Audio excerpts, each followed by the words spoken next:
आरव, क्या तुम्हें कभी आराम करने से फुर्सत मिलेगी? मैंने तुम्हें सिर्फ एक काम दिया था, एक स्पेशल डिश बनाने का। क्या वो तैयार हुई है जो तुम यहाँ आकर आराम फरमा रहे हो? आरव सुबह से घर की क्लीनिंग करने में और घर सजाने में लगा हुआ था। अभी कुछ मिनट पहले ही वो किचन से अपने रूम में आया था। आरव ने एक गहरी सांस ली और वो थके हुए चेहरे के साथ अपने रूम के डोर पर आ गया। मॉम, सारा काम हो गया है। मैंने घर क्लीन कर दिया है, डेकोरेट करवा दिया है और आपकी बताई हुई स्पेशल डिश भी बना दी है। ठीक है, अब ज्यादा जबान मत लड़ाओ। जाके कुछ अच्छे कपड़े पहन के ढंग से रेडी हो जाओ और खाना सर्व करने तुम ही आना। आरव ने सहमति जताते हुए सिर हिला दिया। बीना जी जाने को मुड़ी, लेकिन फिर पीछे पलट कर बोली, और हाँ, गेस्ट के सामने ज्यादा घूमना मत, वरना तुम्हें इंट्रोड्यूस कराना पड़ेगा। और तुम तो अपना इंट्रोडक्शन अच्छे से जानते हो कि तुम घर के जमाई हो, लेकिन इस लायक नहीं हो कि तुम्हें किसी से मिलवाया जा सके। आरव को बुरा लग रहा था, पर वो कुछ नहीं कर सकता था। अब फिर से लेट मत जाना। डाइनिंग टेबल पर प्लेट्स और जरूरी चीजें रख दो। और हाँ, आज मैं तुम्हारी कोई गलती बर्दाश्त नहीं करूंगी। हमारी बेटी के रिश्ते की बात चल रही है और वो लड़का बहुत वेल सेटल्ड है। आरव सुबह से काम करते करते बहुत थक गया था। आज बीना जी की छोटी बेटी शनाया का बॉयफ्रेंड और उसकी माँ चंद्रा हाउस लंच के लिए आ रहे थे। आरव घर के किसी नौकर से ज्यादा काम करता था और सैलरी के तौर पर उसे बेइज्जती और ताने मिलते थे, लेकिन आरव कभी किसी को पलटकर जवाब तक नहीं देता। आरव डाइनिंग एरिया में काम कर रहा था। बीना जी हॉल में सोफे पर बैठे मेहमानों के आने का इंतजार कर रही थी। इतने में ही मेन डोर के सामने 3 मर्सिडीज एक साथ आकर रुकी। थोड़ी देर बाद ही मिनी स्कर्ट पहने एक लड़की, सूट बूट पहने एक लड़के और साड़ी पहने एक औरत के साथ घर के अंदर आने लगी। बीना जी उठकर खुशी से उनकी तरफ बढ़ गई। वेलकम वेलकम, हम लोग कब से इंतजार कर रहे थे। आप लोग कहाँ रह गए थे? मॉडर्न सी दिखने वाली लड़की शनाया चंद्रा ने मुस्कुराते हुए कहा, मॉम, आप तो जानती हैं अद्वैत को कितना काम होता है। आई एम सॉरी आंटी, एक क्लाइंट के साथ मीटिंग थी इसलिए लेट हो गया। लोगों की आवाज से घर के और मेंबर्स भी हॉल में आ गए थे। कुछ देर में सारे फैमिली के मेंबर्स लंच के लिए डाइनिंग टेबल पर बैठ गए। शनाया अपने बॉयफ्रेंड अद्वैत को एक एक करके सबसे इंट्रोड्यूस करवा रही थी। मेरी मॉम से तो तुम मिल ही चुके हो और डैड अभी यहाँ है नहीं, और ये मेरे भाई शिवम और भाभी तनुजा है। ये कुछ दिन के लिए हमारे साथ रहने आए हैं। अद्वैत ने कोई सवाल नहीं किया और एक छोटी सी बच्ची जो टेबल पर बैठी खाने का इंतजार कर रही थी उसे देखकर पूछा, और ये कौन है? Little angel? शिवम भाई की बेटी। इधर आरव स्टाफ के दूसरे लोगों के साथ अभी डाइनिंग टेबल पर खाना लगा रहा था। वो इस बात का ध्यान रख रहा था कि उससे कोई गलती ना हो, वरना उसे मेहमानों के सामने बेइज्जती सहनी पड़ेगी। आरव अद्वैत और उसकी माँ को खाना सर्व कर रहा था, तभी बीना जी ने आरव की तरफ आंखें दिखाई। आरव ने सब्जी का बोल कुक को दे दिया और खुद किचन में चला गया। कुक जब किचन में गया तो आरव से पूछने लगा, आरव जी, आपसे एक बात पूछें? आरव ने मसाले के डिब्बे ड्रॉअर में रखते हुए कहा, हाँ पूछो, क्या हुआ? आपने अभी मेहमानों को खुद सब्जी सर्व क्यों नहीं की? आरव कुछ देर शांत रहा, फिर बोला, एक्चुअली सासू माँ के एक्सप्रेशन देखकर मुझे समझ आ गया कि वहाँ मेरी कोई जरूरत नहीं है। आरव जी, हम पिछले 3 सालों से देख रहे हैं ये लोग आपके साथ कितना बुरा व्यवहार कर रहे हैं। आपसे पूरा दिन काम कराते हैं, लेकिन इज्जत देना तो दूर, ये लोग आपसे सीधे मुंह बात भी नहीं करते। आरव ने ड्रॉअर बंद किया। मेरे लिए ये सब बातें इतनी मायने नहीं रखती। आरव शांत होकर बाहर की एक्टिविटी देख रहा था। किचन के कोने में खड़ा आरव उदास था। इतने में बाहर से एक लड़की मॉडर्न तरीके से साड़ी पहने मुस्कुराती हुई घर के अंदर एंटर हुई। उसको देखते ही आरव के चेहरे पर एक बड़ी सी स्माइल आ गई। हेलो गाइस, आई होप मैं ज्यादा लेट नहीं हुई हूँ। बीना जी ने उस लड़की को बुलाते हुए कहा, Aditi, come here my daughter, आओ हमारे साथ लंच करो। Hi Advait, how are you? I am good, pleased to see you. Thanks for asking miss queen of real estate. Aunty ने बहुत तारीफ की है आपकी Golden Gate real estate company में आपकी परफॉर्मेंस को लेकर। आपका वक्त तो काबिल तारीफ है। अदिति ने बदले में मुस्कुरा दिया। वो काली साड़ी पहने, आंखों पर चश्मा लगाए, कमर तक बाल और पतली सी कमर के साथ किसी मॉडल से कम नहीं लग रही थी। अदिति की नजर जैसे ही किचन की तरफ गई, उसने आरव को देखा। आरव का फेस सैड देखकर वो उसे बुलाते हुए बोली, आरव, तुम किचन में क्यों खड़े हो? यहाँ आओ। ये सुनते ही शनाया और बीना जी ने एक दूसरे को देखा और मुंह बना लिया। अदिति का आरव को बुलाना उन दोनों को बिल्कुल अच्छा नहीं लगा। वो किसी भी गेस्ट के सामने आरव को इंट्रोड्यूस करने से बचते थे। अदिति के बुलाने पर आरव घबराते हुए सिर झुकाए धीमे कदमों से चलकर वहाँ आ गया। उसे देखते ही अद्वैत गौर से उसे ऊपर से नीचे तक देखने लगा। ये तो ही इज माय हस्बैंड। अद्वैत की मॉम ने शनाया की तरफ देखकर कहा, शनाया, आपने मुझे इनसे इंट्रोड्यूस नहीं कराया। ही सीम्स क्वाइट इनोसेंट।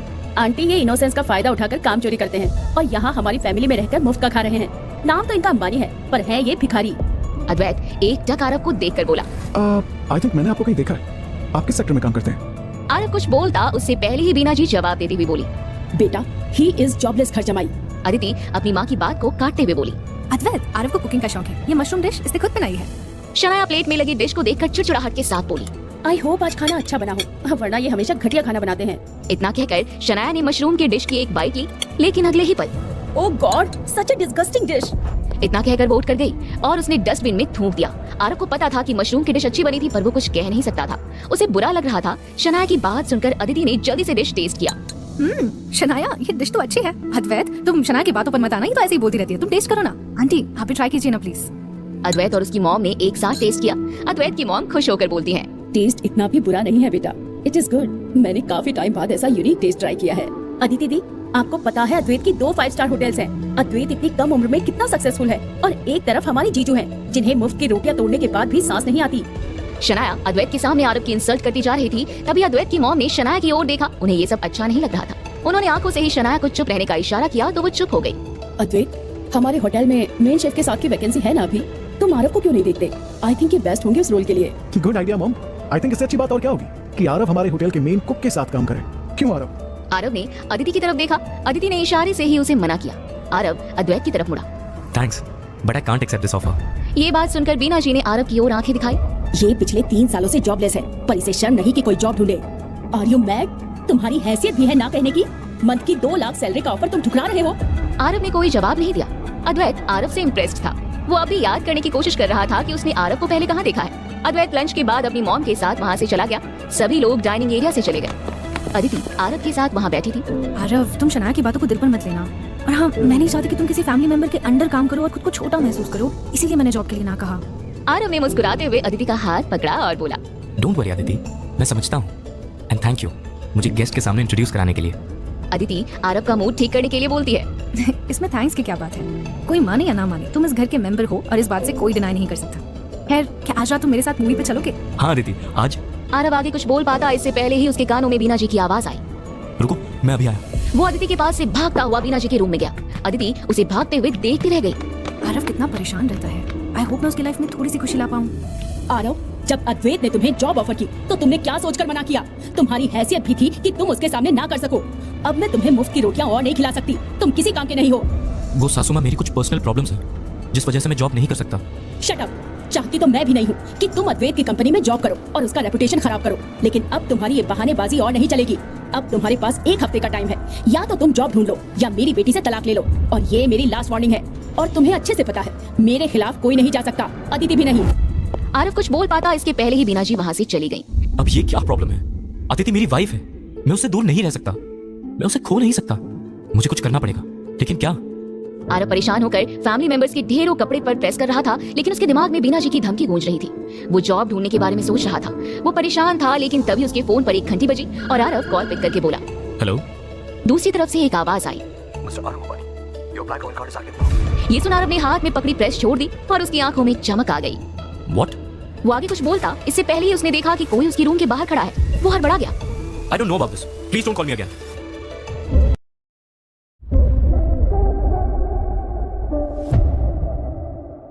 धीमे कदमों से बीना जी अंदर आ गई। किससे बात कर रहे थे? बीना जी आरव के कॉल पर बात करने के तरीके से थोड़ी कंफ्यूज थी और आरव को घूरते हुए भी देख रही थी। आरव फोन को साइड में रखते हुए जल्दी से कहता है, कुछ नहीं, वो रॉन्ग नंबर से कॉल था। ठीक है, नीचे आकर बाजार से सामान लाने की लिस्ट बना लो। ये कहकर बीना जी वहाँ से चली गई। आरव ने प्रेस छोड़कर दोबारा से अपना फोन उठाया और उस नंबर पर कॉल बैक किया। अरे यार, what the hell? अब इसका कॉल क्यों नहीं लग रहा? ये नंबर तो कनेक्ट ही नहीं हो रहा। मुझे धरा से बात करनी होगी। आरव ने अपने फोन में एक नंबर डायल किया जो उसके फोन में ऑलरेडी पर्सनल असिस्टेंट के नाम से सेव्ड था।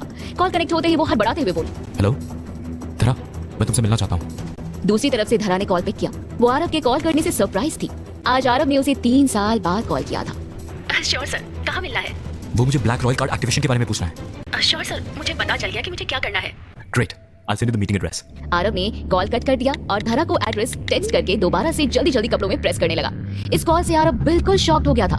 पिछले 3 सालों से जिस कॉल का आरव इंतजार कर रहा था वो आज इस तरह उसके पास आया था।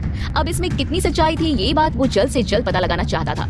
आरव अपने रूम में गया और अपने पुराने कपड़ों में कुछ ढूंढने लगा। अब ये वॉलेट क्यों नहीं मिल रहा है? यही तो रखा था मैंने यार, 3 साल से यही रखा था, पर अब जब जरूरत है तब नहीं मिल रहा। तभी उसे कपड़ों के बीच में से एक ग्रे कलर का वॉलेट मिला जिसमें कुछ बैंक कार्ड और चिट पेपर्स थे। आरव उन सबको उलट पुलट कर देखा और उसे अपनी पॉकेट में रखकर रूम से बाहर निकला। वो जैसे ही हॉल में आया उसके कानों में बीना जी की आवाज सुनाई दी। I am proud of you बेटा। तूने अदिति की तरह एक गुड फॉर नथिंग लड़के से शादी करने की बजाय एक अमीर आदमी को चुना है। ये सुनते ही आरव के चेहरे की एक्साइटमेंट कम हो गई। उसे हर दिन हर पल ये एहसास कराया जाता था कि वो किसी काम का नहीं है। बीना जी ने जैसे ही आरव को देखा वो बोल पड़ी, तुम इतनी जल्दबाजी में कहाँ जा रहे हो? वेजिटेबल्स एंड ग्रोसरी लाने तो शाम को जाते हो, फिर कहाँ? मॉम, अब इसे फ्री के पैसों पर घूमने फिरने के भी शौक होने लगे हैं। आरव सिर झुकाए खड़ा था। वो सोच रहा था इन दोनों को क्या जवाब दे, क्योंकि पिछले 3 सालों में आज तक वो बीना जी के परमिशन के बिना घर के बाहर पांव तक नहीं रख पाया था। सासू माँ, मैंने मार्केट से वेजिटेबल्स लाने की लिस्ट बना ली है और मुझे आज ही पता चला है कि दिन में मार्केट जाने से आधे दाम पर सब्जियां मिल जाती हैं, तो मैं बस वहीं जा रहा हूँ। आधे रेट में सब्जियां मिल जाएंगी ये सोचते ही बीना जी की आंखों में चमक आ गई। लेकिन तभी शनाया बोल पड़ी, लेकिन मुझे तुम्हारे हाथ में कोई बैग तो नहीं दिख रहा, सब्जी किस में लाओगे? कॉमन सेंस भी नहीं है तुम्हें कमाल। ये कहते हुए शनाया वहाँ से उठकर चली गई। तभी आरव को घर के सर्वेंट ने एक झोला लाकर दे दिया। आरव के चेहरे पर मुस्कुराहट आ गई। तुम पैसे उड़ाने मत लगना। आरव ने हामी में सिर हिलाया और वहाँ से निकल गया। आरव ने अपने हीरो होंडा की बाइक स्टार्ट की। ये सेकंड हैंड बाइक अदिति ने लास्ट ईयर उसके बर्थडे पर दिया था। अपनी बाइक स्टार्ट करते हुए आरव उस कॉल के बारे में सोचकर बड़बड़ाने लगा। जो मैं सोच रहा हूँ बस वो सच हो जाए। आरव शहर की सबसे आलीशान मॉल सिटी मॉल में पहुंच गया, जहां पर मोस्टली हाई प्रोफाइल लोग ही जाते थे। आरव पिछले 3 सालों से दुनिया की नजर से बचकर चंद्रा फैमिली का घर जमाई बना हुआ था। पिछले 3 सालों में अब तक वो एक भी बार अकेले इस मॉल में नहीं आया था। वो मॉल के अंदर पहुंच गया और एक ज्वेलरी शॉप के बाहर आकर उसने चारों तरफ अपनी नजरें घुमाई। ज्वेलरी शॉप में दिन में भीड़ कम होती थी। ये सोचकर आरव ने धरा से मिलने के लिए ये जगह चुनी थी ताकि कोई उसे देख न ले। आरव चारों तरफ देखते हुए बोला, यार धरा कहाँ रह गई? आरव ने अपनी पॉकेट से फोन निकालकर धरा को कॉल किया। आरव कुछ बोलता इसके पहले ही मॉल के बाहर अपनी लेटेस्ट मर्सिडीज कार से उतरते हुए धरा बोली, सर जस्ट फ्यू मिनट्स, मैं मॉल पहुंच गई हूँ। आरव ने कॉल कट कर दिया। कुछ देर में ही सामने से लाइट ब्लू कोट पैंट्स पहने हाथ में कुछ डॉक्यूमेंट्स लिए धरा आरव की तरफ आ रही थी। इधर धरा ने अपने चारों तरफ देखा, उसे आरव कहीं दिखाई नहीं दिया। उसने जैसे ही अपना फोन निकाला, किसी ने पीछे से उसके कंधे पर हाथ रखा। धरा पीछे मुड़ी। सामने खड़े शख्स को देखकर वो शॉक्ड हो गई। सर आप इस हालत में? सर सामने खड़े थे लेकिन मैं तो सर को पहचान ही नहीं पाई। सर ने क्या हुलिया बनाकर रखा है? इनकी बॉडी भी पहले से कितनी वीक लग रही है। ऐसा सोचते हुए धरा ने आरव को ऊपर से नीचे तक देखा। आरव एक ब्लैक कलर का टी शर्ट पहने, नीचे एक नॉर्मल जीन्स पहने, पैर में स्लीपर पहने खड़ा था। उसके बाल उजड़े हुए थे। तुम ये सब छोड़ो, बताओ क्या इन्फॉर्मेशन है? धरा अभी भी आरव की हालत देखकर शॉक्ड थी। Sir everything is good and your black royal card is active now. क्या सच में मेरे कार्ड से रिस्ट्रिक्शन हट गई है? Yes sir, here is your card. धरा ने अपने बैग से एक एनवलप निकालकर आरव को दे दिया। धरा ने आरव के सामने एक पेपर बढ़ा दिया और बोली, सर आप इस पेपर पर सिग्नेचर कर दीजिए ताकि मैं आपके कार्ड रिसीविंग डिटेल्स बैंक में सबमिट कर दूं। आरव पेपर पर साइन कर रहा था। सर अभी आप कहाँ हैं? सिग्नेचर कर आरव ने धरा को वो पेपर पकड़ा दिए। तुम्हें ये सब बारे में जानने की जरूरत नहीं है। Sorry sir. ओके अब तुम निकलो and thank you so much. It is a honour for me sir. इतना कहकर धरा मॉल से चली गई, लेकिन आरव अभी भी वहीं पर खड़ा अपने हाथ में पकड़े ब्लैक कार्ड को देखता रहा। उसे यकीन नहीं हो रहा था कि रातों रात उसकी किस्मत बदल गई है। मैं ये ब्लैक कार्ड चेक करके देखता हूँ कि ये एक्टिव हुआ भी है या डैड की कोई नई चाल है। आरव सोचने लगा कि वो क्या ले। उसे कुछ समझ नहीं आ रहा था। तभी उसकी नजर सामने के ज्वेलरी शोरूम पर गई। शादी को 3 साल हो चुके हैं, मैंने आदिति को आज तक कोई गिफ्ट नहीं दिया। एक काम करता हूँ, उसे ये ज्वेलरी गिफ्ट करके आज सरप्राइज कर देता हूँ। आरव शोरूम में गया। उसके वहां एंटर करते ही उसके कपड़े और उसका हुलिया देखकर सब आपस में बातें करने लगे। अरे ये आदमी कौन है? इस शोरूम में वीआईपी कस्टमर्स ही आते थे जिन्हें पूरा स्टाफ पहचानता भी था, लेकिन आरव उनके लिए रोड साइडर भी था और अनजान भी। शोरूम में एंटर करते ही आरव की नजर डिस्प्ले में लगी एक बहुत ही सुंदर डायमंड के वॉच पर गई। उसने उसके ऊपर हाथ फेरा ही था कि वो स्टाफ गर्ल उसके पास आई और उसने उसका हाथ रोकते हुए कहा, आई थिंक तुम गलत शोरूम में आ गए, प्लीज बाहर जाओ।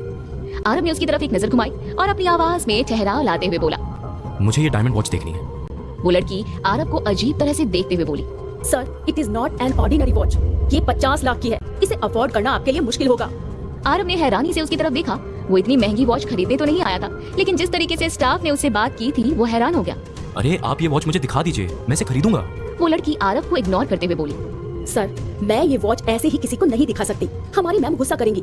आपको ये देखने में सुंदर लग रहा है तो डिस्प्ले में ही देख लीजिए। आरव को गुस्सा आ रहा था ये सोचकर कि वो लोग उसे वॉच देखने भी नहीं दे रहे थे। उसने अपना ब्लैक रॉयल कार्ड निकालकर उस लड़की को दे दिया। देखिए इस वॉच का पेमेंट आप इस कार्ड से कर लीजिए और जाकर मेरे लिए वॉच पैक कराइए, जाइए। उस लड़की को वो ब्लैक रॉयल कार्ड देखने में थोड़ा अजीब लगा। उसने आज तक ये कार्ड नहीं देखी थी। वो डायमंड वॉच सेट पैक करने से पहले अपनी मैनेजर के पास गई और मैनेजर को कार्ड देते हुए बोली, मैम एक कस्टमर का पेमेंट इस कार्ड से करना है, मैंने ऐसा कार्ड पहले कभी नहीं देखा, क्या हमारे स्टोर पर ये एक्सेप्टेबल है? उसकी मैनेजर कार्ड देखकर हड़बड़ाते हुए चेयर से खड़ी हो गई। किसका है ये कार्ड? कहाँ है इसकी ऑनर? स्टाफ गर्ल हैरान थी। उसने आरव की तरफ इशारा किया और वो बोली, वो रहे। मैनेजर आरव के पास आकर रिस्पेक्ट से बोली, I am really sorry sir, मैंने आपको खुद अटेंड नहीं किया। Sir please have a seat, आप चाय या कॉफी कुछ लेना पसंद करेंगे? आरव मैनेजर के हाथ में कार्ड देखकर समझ गया कि मैनेजर उसे इतनी इज्जत उस कार्ड की वजह से ही दे रही है। सारा स्टाफ हैरान था कि उनकी मैनेजर एक ऑर्डिनरी से पर्सन के सामने इस तरह डरी हुई और इतनी रिस्पेक्टफुल क्यों थी, क्योंकि उन लोगों ने मैनेजर को आज तक किसी से प्यार से बातें करते हुए भी नहीं देखा था, पर यहाँ तो उसके मुंह से शहद टपक रहा था। नो, आप बस जितनी जल्दी हो सके ये वॉच पैक कर दीजिए। Sure sir. आरव ने अपने ब्लैक रॉयल कार्ड से वॉच का पेमेंट कर दिया। आरव अब तक डर भी रहा था कि कहीं कार्ड एक्टिव ना हुआ हो और पेमेंट फेल हो जाएगा, तब क्या होगा। उसकी खुशी फिर से उससे छिन जाएगी। जैसे ही मैनेजर ने कार्ड को कार्ड रीडर पे स्वाइप किया, आरव की घबराहट बढ़ने लगी। आरव की खुशी का ठिकाना नहीं रहा। उसके चेहरे पर रिलीफ के एक्सप्रेशंस आ गए। आरव बहुत खुश था ये सोचकर कि उसका कार्ड एक्टिव हो चुका था। ये देखते ही स्टाफ गर्ल जिसने आरव की बेइज्जती की थी, उसका दिल डर के मारे धड़कने लगा। उसे लगा जिस आदमी के पास इतना पैसा है वो तो खड़े खड़े उसे खरीद सकता था। वो डर गई। स्टाफ गर्ल लगभग रोते हुए बोली, I am really sorry sir, मैंने आपसे सही तरीके से बात नहीं की, मुझे नहीं पता था आप इतने बड़े आदमी हैं, मुझे माफ कर दीजिए। आरव ने अपने कार्ड को अपनी पॉकेट में रखा और बोला। It's okay. स्टाफ गर्ल को लगा नहीं था कि इतनी जल्दी वो उसे माफ कर देगा। वो अभी भी डरी हुई थी, लेकिन आरव के मन में तो कुछ और ही चल रहा था। उसे अभी भी अपनी किस्मत पर विश्वास नहीं हो रहा था। वो वॉच लेकर स्टोर से बाहर निकला। मुझे ये वॉच अभी नहीं लेनी चाहिए थी। मुझे कोई सस्ती चीज़ खरीद कर इस कार्ड को चेक करना चाहिए था। मैं अपनी असलियत अभी सामने नहीं आने दे सकता, वरना बहुत बड़ी मुसीबत हो जाएगी। ये सोचते हुए वो लिफ्ट के अंदर जा ही रहा था कि सामने से आती एक बच्ची से आरव जोर से टकरा गया। अरे संभल कर। वो बच्ची गिरने ही वाली थी कि उसे आरव ने पकड़ लिया, लेकिन उसके हाथ से वॉच का बैग छूटकर दूर जा गिरा। डायमंड का वॉच अब जमीन पर पड़ा हुआ था। इस स्टोर में भी कैसे कैसे लोग आ जाते हैं जिन्हें चलने की भी तमीज नहीं है। एक लड़की की चिल्लाने की आवाज वहां गूंज उठी, लेकिन आरव का ध्यान वॉच पर था। वो भागते हुए उस तरफ बढ़ा, लेकिन सामने खड़ी लड़की ने उसका हाथ पकड़कर उसे रोक लिया। आरव तुम यहाँ? वो लड़की अदिति की फ्रेंड जोया थी। जोया अदिति के साथ उसी स्टोर में अपने बॉयफ्रेंड के लिए डायमंड रिंग खरीदने आई थी। जोया ने आरव की नजरों का पीछा किया और वॉच को देखकर सवाल करती हुई बोली, ये डायमंड वॉच तुम्हारे पास कैसे, और तुम इसे लेकर इस तरह भाग क्यों रहे थे? मैं शॉपिंग करने आया था। अगले ही पल जोया आरव का मजाक बनाते हुए बोली, यू जॉबलेस, इस डायमंड स्टोर में कदम रखने की भी हैसियत नहीं है तुम्हारी, और तुम शॉपिंग करने आए थे? जरूर तुमने ये वॉच स्टोर से चोरी किया है।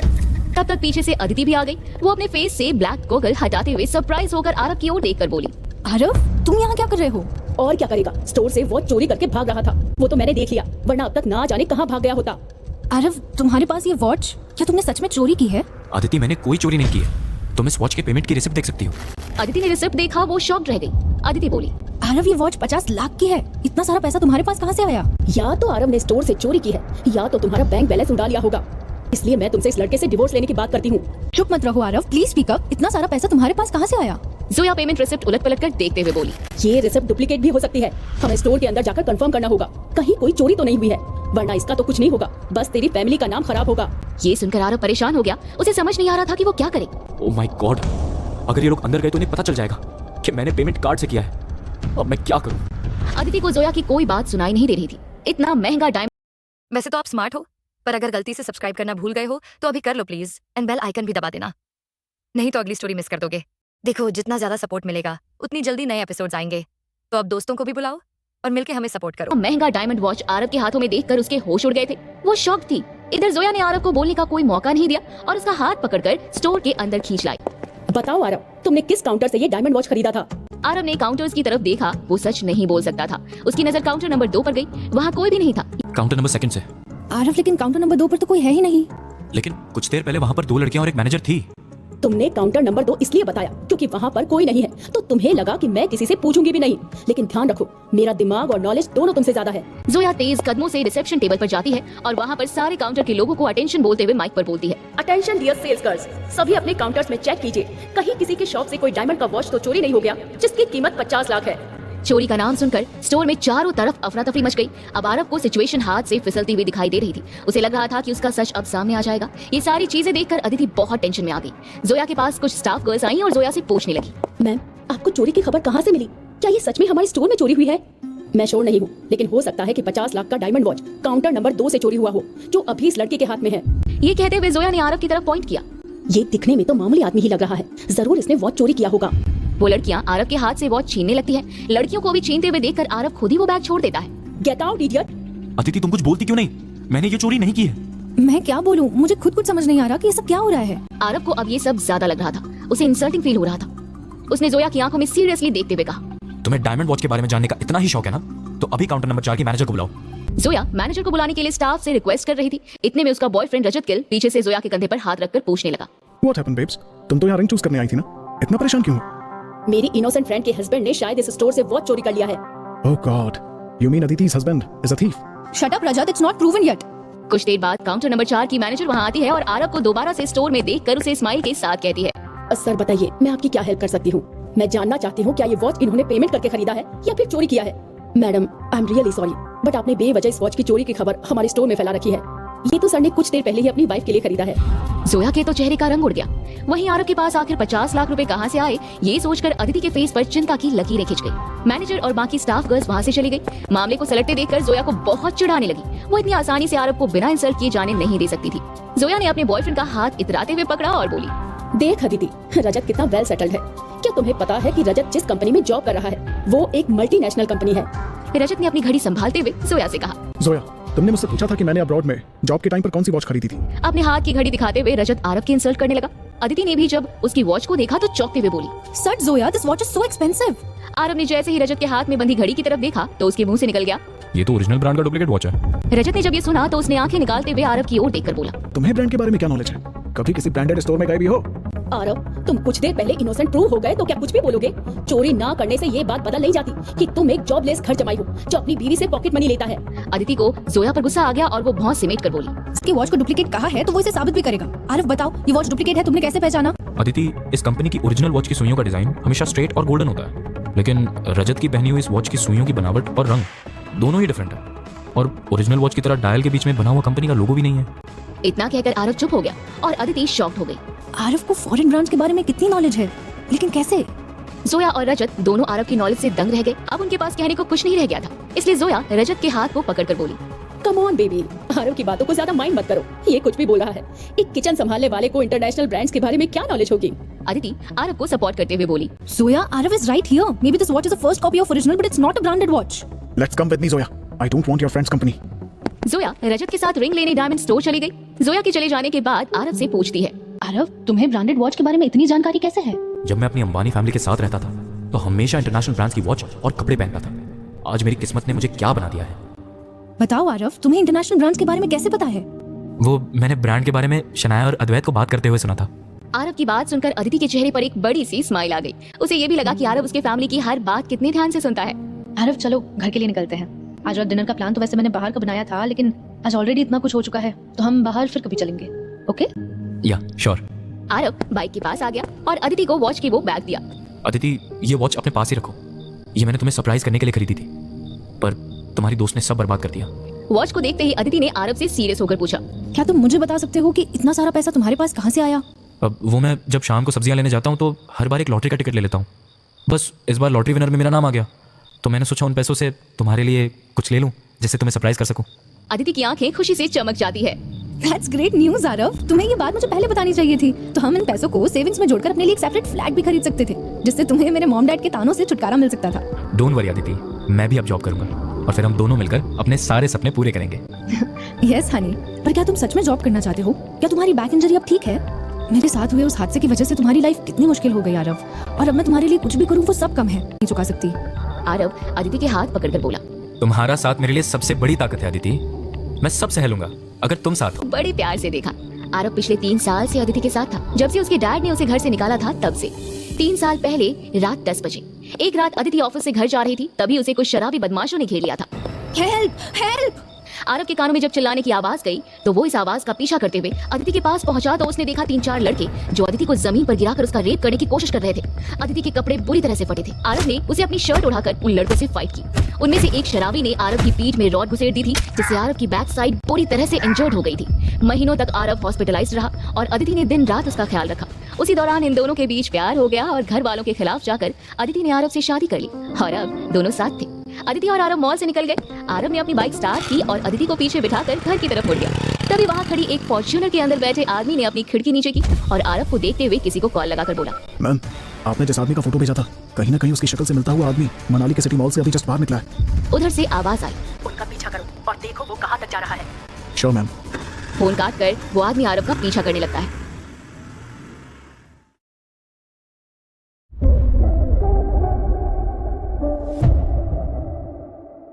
आरव रास्ते में सब्जी लेने रुक गया था, तभी अदिति का फोन रिंग करने लगा।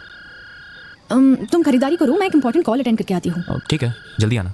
इतना कहकर अदिति वहाँ से रोड साइड एक कोने में चली गई। वो परेशान होकर कॉल पे बात कर रही थी। सर, मैं कल सुबह जल्दी ऑफिस आ जाऊंगी, तब मैं आपसे मिल लूंगी। उधर से कोई बार बार मिलने की रिक्वेस्ट कर रहा था। अदिति को बात करते काफी देर हो गई थी। आरव ने सब्जी की खरीदारी कर ली थी। अदिति अभी तक वापस नहीं आई, मैं जाकर देखता हूँ ये कहाँ रह गई है। आरव अदिति को इधर उधर ढूंढने लगा, तभी रोड के दूसरी तरफ सामने सड़क पर खड़ी एक मर्सिडीज पर उसकी नजर गई। ये कार अद्वैत की है क्या? आरव ने देखा कार के अंदर एक लड़की और एक लड़का एक दूसरे पर बुरी तरह झपट कर किस कर रहे थे। जब लड़की के चेहरे पर से बाल हटे तो आरव को उसे पहचानने में बिल्कुल देर नहीं लगी। वो शनाया थी। हाँ, ये तो अद्वैत और शनाया है। आरव ने अपने चारों तरफ देखा। आते जाते वे लोग रुक रुक कर अद्वैत और शनाया की कार के अंदर झांक कर देखने की कोशिश कर रहे थे। आरव ने बिना देरी किए कार का डोर नॉक किया। अद्वैत ने डोर खोला, लेकिन जैसे ही शनाया ने आरव को देखा उसका गुस्सा 7वें आसमान पर चढ़ गया। वो तेज आवाज में चिल्ला कर बोली, तुम्हारी हिम्मत कैसे हुई हमारी कार के भीतर ऐसे बीच सड़क पर ताका झाकी करने की? तुम्हें शर्म नहीं आती ये सब करते हुए? शनाया, सब लोग देख रहे हैं तुम्हें, तमाशा बन रहा है तुम दोनों का यहाँ। तुम लोग मिलकर जो कर रहे हो वो सही नहीं है। तमाशा माय फुट, तुमने ये हरकत करके हमारा तमाशा बना दिया है। और तुम होते कौन हो मुझे सही और गलत सिखाने वाले? अब तुम देखो मैं तुम्हें कैसे सबक सिखाती हूँ, ताकि फिर कभी ऐसी हरकत करने से पहले तुम 10 बार सोचोगे। आरव कुछ बोलता इसके पहले ही उसने देखा उसके फोन पर अदिति का कॉल आ रहा था।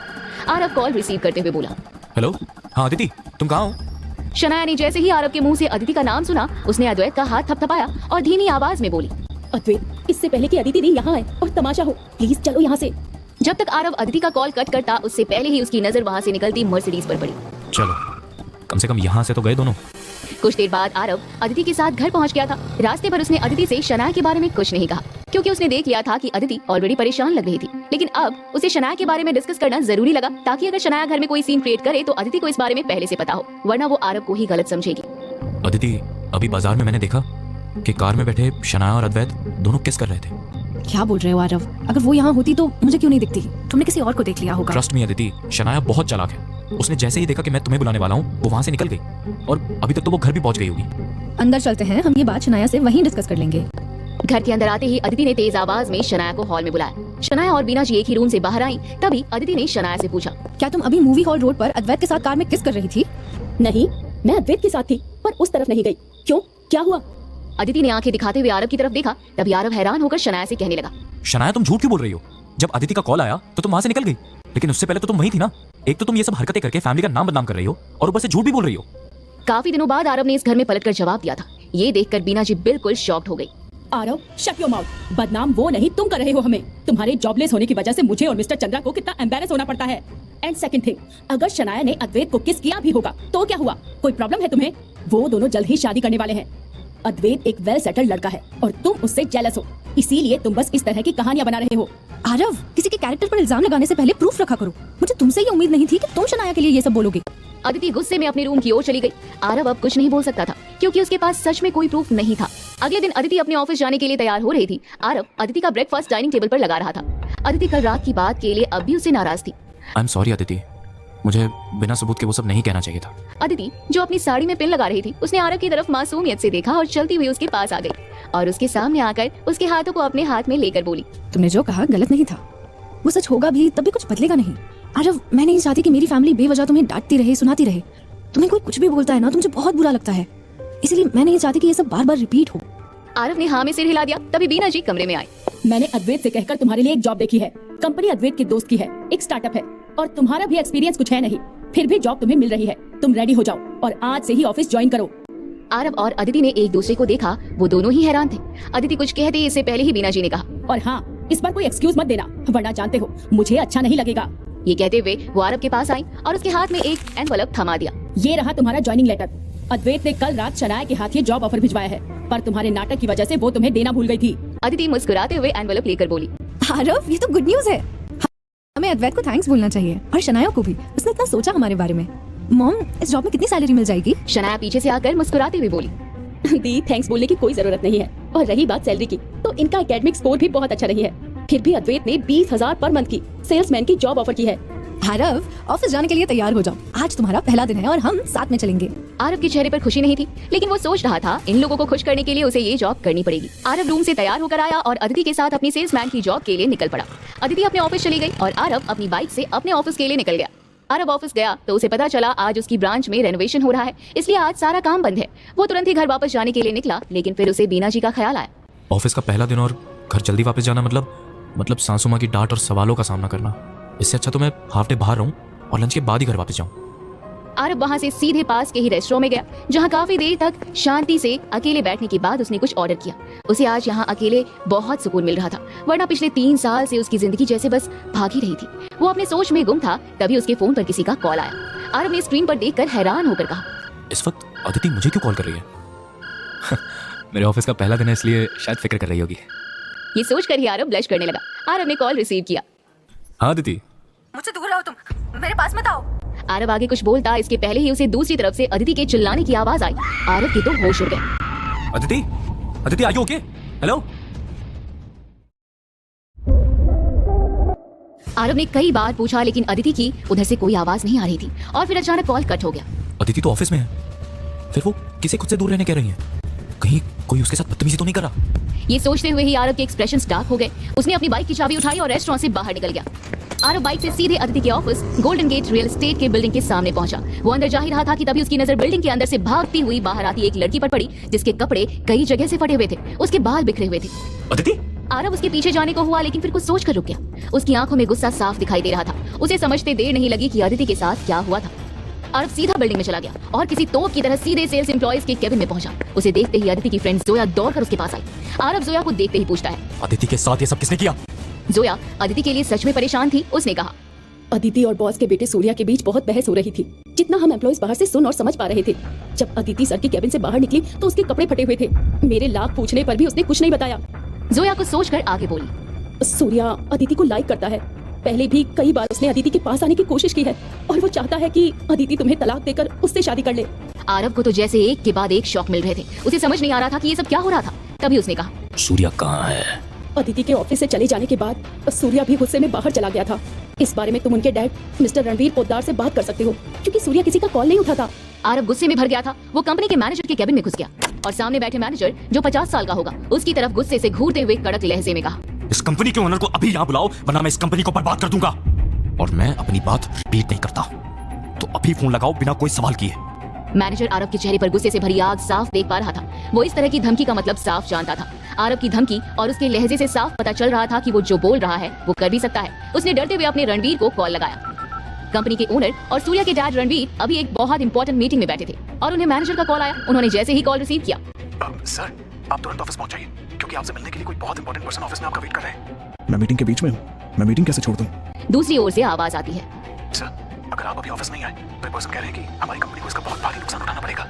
रणवीर हड़बड़ाते हुए मीटिंग ओवर करता है और अपने ऑफिस पहुंचता है। ऑफिस पहुंचकर उसने चारों ओर देखा तो उसे कोई इंपॉर्टेंट पर्सन नहीं दिखा। रणवीर ने हर जगह देखा, उसे कहीं भी दूर दूर तक कोई इंपॉर्टेंट पर्सन नहीं दिखा। वो रिसेप्शनिस्ट से पूछता है, ऑफिस में कोई इंपॉर्टेंट पर्सन मुझसे मिलने आया है? यस सर, आपसे जो मिलने आए हैं वो बाहर आपका वेट कर रहे हैं।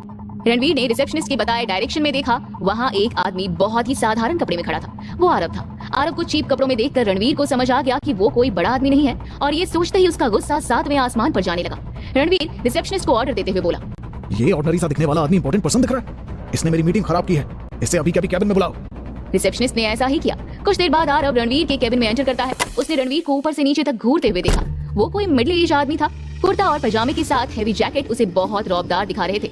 मैं आपको यहाँ ये बताने आया हूँ कि मेरी वाइफ आपकी कंपनी में काम करती है। अदिति चंद्रा नाम है उनका, और आज आपके बेटे ने मेरी वाइफ के साथ सबके सामने बदतमीजी की है। तुमने इस बकवास के लिए मुझे यहाँ बुलाया है? मेरे पास इतना फालतू टाइम नहीं है कि मैं तुम्हारी ऐसी बातें सुन सकूं। और रही बात मेरे बेटे की, तो मेरा बेटा ऐसा नहीं कर सकता। मोस्टली लड़कियां प्रमोशन के लिए उसे सेड्यूस करती हैं। How dare you! मेरी वाइफ ऐसी नहीं है। वो अपना काम ईमानदारी से करना चाहती है, और आपकी ना भलाई इसी में होगी कि आपका लड़का तुरंत मेरी वाइफ से घुटनों पर बैठकर माफी मांगे। रणवीर ने आईब्रो ऊपर उठाते हुए कहा, तुम हो कौन जो मेरे बेटे को जज कर रहे हो? वो किसी से माफी नहीं मांगता। अगर तुम्हारा बेटा माफी नहीं मांगेगा तो तुम्हारी कंपनी के सारे शेयर्स अगले 10 मिनट में गिरने लग जाएंगे। ऐसी खोखली धमकियां मैं रोज सुनता हूँ। Now you can get out. Aarav वहां से उठकर चुपचाप बाहर चला गया। बाहर आकर उसने अपनी जेब से फोन निकाला और एक नंबर डायल किया। Hello, this is Aarav Ambani. मैं कंपनी की डिटेल्स भेज रहा हूँ, उसके शेयर्स गिराने। Okay sir. आरव के पास उसकी पुरानी अंबानी फैमिली की पहचान वापस मिल चुकी थी और साथ ही अंबानी फैमिली के बेटे होने के सारे पावर्स भी। अभी 5 मिनट ही हुए थे कि मैनेजर घबराकर भागते हुए रणवीर के पास गया। हेलो सर, हमारे शेयर्स को बहुत सस्ते दामों पर बेचा जा रहा है। अगर कुछ देर तक ऐसे ही चलता रहा तो हमारी कंपनी को दिवालिया होने से कोई नहीं बचा सकता। रणवीर ये बात सुनकर सन्न रह गया। उसने अपने सिक्योरिटी गार्ड को बुलाकर आरव को वापस ऑफिस में बुलाने को कहा। रणवीर के शेयर्स 10 मिनट में ही 300 पॉइंट नीचे गिर चुके थे। आरव अंदर जाते हुए बोला, अरे क्या हुआ? खोखली धमकी है या हकीकत? पता चल गया? मुझे माफ कर दो। आप कौन हो? प्लीज मेरी कंपनी का शेयर फॉल रुकवा दीजिए, वरना हम दिवालिया हो जाएंगे। ठीक है, मैं रुकवा दूंगा, लेकिन मेरी 2 शर्तें हैं। मुझे आपकी हर शर्त मंजूर है, आप बस ऑर्डर दीजिए। आरव सूर्या की हरकत को देखकर बहुत गुस्सा था। उसने उसकी वाइफ को तकलीफ पहुंचाई थी। आरव अदिति के लिए कुछ भी कर सकता था। शर्तें बस इतनी सी हैं कि सबसे पहले तुम्हें अपने घुटनों के बल बैठकर मेरी बीवी से सबके सामने माफी मांगनी पड़ेगी, और दूसरा, माफी मांगने के बाद तुम अपने बेटे का एक हाथ और एक पैर खुद अपने हाथों से तोड़ोगे। और अगर दोनों में से कोई एक भी शर्त पूरी नहीं हुई तो I'll make sure कि तुम्हारा दिवालिया निकल जाएगा। रणवीर की आंखों में गुस्सा था। एक ऑर्डिनरी सा दिखने वाला आदमी उसके सामने शर्त रख रहा था, लेकिन वो कुछ नहीं कर सकता था। रणवीर ने पहले ही उसकी बात को हल्के में लिया था और नतीजा ये हुआ कि आरव ने बस एक कॉल में पूरी शेयर मार्केट में इस रियल एस्टेट कंपनी के शेयर की वैल्यू चुटकी में गिरा दी थी। रणवीर घुटनों पर बैठकर बोला, मुझे माफ कर दीजिए, मैं आपको पहचान नहीं पाया। आप प्लीज ये फॉल रुकवा दीजिए। आपकी दोनों शर्तें मुझे मंजूर हैं। अगर इन दोनों शर्तों को पूरा करने में कोई भी गलती हुई तो फिर मैं आगे क्या करूंगा ये तुम खुद सोच लेना। और इस बार मैं कोई रहम नहीं करूंगा। नहीं नहीं सर, ऐसा मत करना। मैं उसकी बदतमीजी के लिए आपसे खुद माफी मांगता हूँ और आपसे वादा करता हूँ कि आपने जो कहा है मैं उसे जरूर करूंगा। तो ठीक है, मेरी बताई हुई शर्तें पूरी होने के बाद ही मैं शेयरफॉल पूरी तरीके से रोकूंगा। श्योर सर, मैं आपकी दोनों शर्तें पूरी कर दूंगा। ये कंपनी मैंने बहुत मेहनत से बनाई है, इसे मैं अपने बदतमीज लड़के की वजह से बर्बाद होते हुए नहीं देख सकता। आरव सोफे से उठकर खड़ा हो गया और बोला, ठीक है, फिर मैं चलता हूँ और कोशिश करना कि मुझे यहाँ वापस आने की जरूरत ना पड़े, ठीक है? और इस सब के बारे में मेरी वाइफ को ना ही पता चले तो बेटर है। सर आप कौन हैं? आप अपने बारे में कुछ बता दीजिए। मैं वो हूँ जो तुम कभी नहीं बन सकते। आरव इतना कहकर बाहर निकल गया। वो अपनी बाइक से वहां से हवा की तरह निकल गया। उसके जाने के बाद रणवीर बड़बड़ाते हुए बोला, मेरी ऐसी कौन सी एम्प्लॉय है जिसका हस्बैंड इतना पावरफुल है? मुझे खुद उससे किसी भी हाल में मिलना है।